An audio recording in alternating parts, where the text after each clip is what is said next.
சினிமாவில் விமர்சகராக, தயாரிப்பாளராக, big pass போட்டியாளராக தன்னை அடையாளப்படுத்தி வந்தவர் ரவீந்தர் சந்திரசேகர்.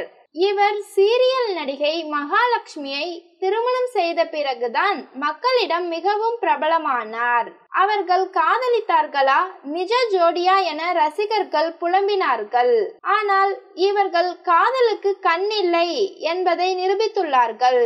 பங்குச்சந்தையில் அதிகம் லாபம் பெற்று தருவதாக மும்பையில் அஜய் ஜெகதீஷ் கபூர் என்பவரிடம் ரூபாய் 5.5 கோடி மோசம் செய்த வழக்கில் மும்பை போலீஸ் ரவீந்தரை சென்னையில் கைது செய்ய வந்துள்ளனர். ஆனால் ரவீந்தர் சந்திரசேகரின் உடல்நிலை காரணமாக அவரை கைது செய்யாமல் சம்மன் கொடுத்து சென்றுள்ளனர் மும்பை போலீஸ்.